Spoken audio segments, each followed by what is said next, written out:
Okay, both the great computational astronomer of the flat Earth, Joe Hamby, and the great observational astronomer of the flat Earth, Mikey Smith, both believe that the Earth is surrounded by a dome or a sphere called the firmament. There's actually a similar concept in astronomy called the Dyson sphere, and we'll warp through Star Trek.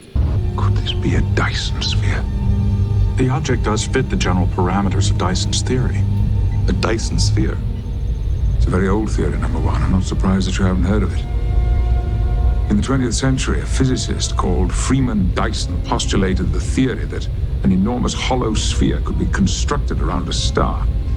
This would have the advantage of harnessing all the radiant energy of that star, and any population living on the interior surface would have virtually inexhaustible sources of power.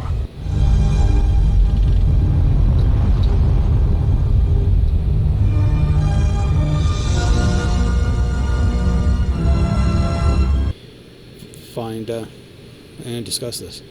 The one in Star Trek was actually a bad example of a Dyson sphere. It's a solid sphere, and actually this would collapse upon itself.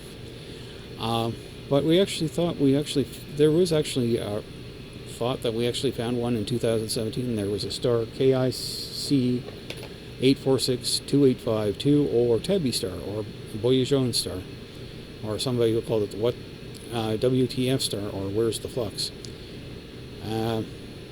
It's located in the constellation of Cygnus between Deneb and Delta Cygni.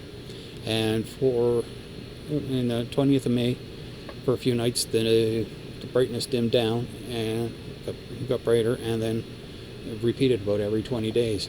They thought this was a Dyson sphere swarm, some people thought, but it actually, now most people think it's either a dust cloud that comes between us and the star, or a broken up moon that's orbiting the star now, or a captured asteroid belt, or something like that.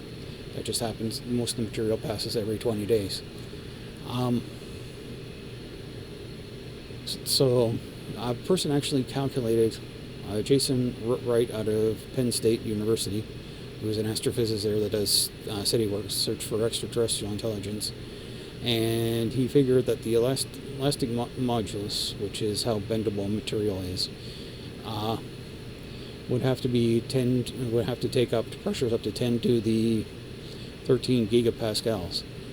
This actually exceeds the strength of bonds between carbon atoms, which is the strongest material known to Earth, to us at the moment, or maybe all the entire universe, and that's what forms diamonds. And so there's no real material that could create a dome or a firmament around the Earth. So I hope everybody found this somewhat interesting and has a good day, and goodbye.